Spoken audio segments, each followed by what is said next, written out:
To begin our coil pot, we're gonna start by breaking our clay in half and flattening 1/2 out for the base. Sorry if my camera shakes. I am using the rolling pin back and forth.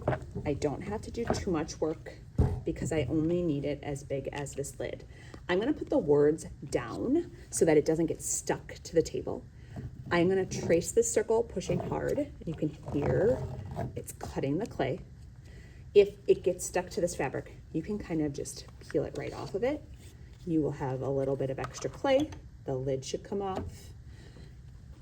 I'm gonna just slide that to the side. All right, extra clay we're gonna start to use to make our coils.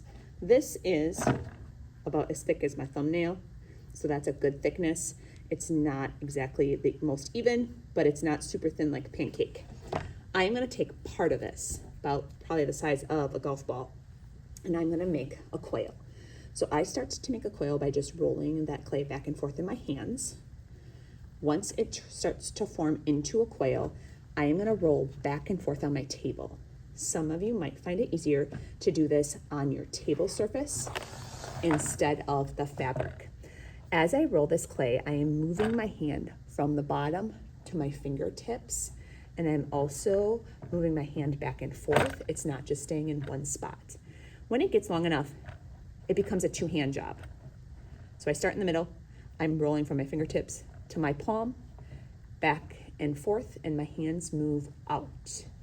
I'm gonna continue to do that same thing until the coil gets about the size of the thickness of my thumb, so the diameter around my thumb. You will notice that I continually move my hands back and forth, and my clay is rolling on the table. If I just go back and forth, it's gonna flatten out. So my clay is rolling all the way up and down. All right, from here, I'm gonna go back to my fabric so that it doesn't get stuck to the table. Anytime we put pieces of clay together, we've gotta get the clay wet. That's the slip. And I'm using a toothbrush, that's the score. Scratching is scoring in clay. I went around the perimeter of my circle, and now I'm gonna lay that coil around the edge, right on top. This coil is nice and long. It's actually too long. So where they touch, I'm just gonna break it apart. So I added water, I slipped. I scored, I scratched. The most important part is that I smear. I am pushing from the inside onto my clay. Kind of zoomed in so you can see. I am not pushing from the top or it's gonna flatten and then I'm not gonna have a spot to add my next coil. If you don't like the look of the texture my fingers are making on the inside, that's okay. We will be able to smooth that out if you don't like it. What I did is I just made sure all those coils are coming up, not out like a plate. I have added, or I've created more coils. I still have some of this left over, so I want to show you that you can use these coils even if they're not long enough. I'm going to scratch, adding water. I'm going to add this coil, and then I have another one I started that I can patch and do half and half. That's going to work just fine. I'm just going to start to smooth them together. I, at this point, put a hand on the outside and a hand on the inside as I start to smear those coils together. This is what's making them stick. If you forget to smear your rows together, they're going to pop off when they dry. So I'm just spinning this fabric around so that I can smear all the way around the edge. So you can decide if you want to make a bunch of coils and then start to put it together, or if you kind of want to do one coil at a time. Your job today is to add 4 coils. Your circle does not count as a coil. That worked out really well. So this is my 3rd coil. I'm keeping that hand on the outside. I'm smearing them together all the way around.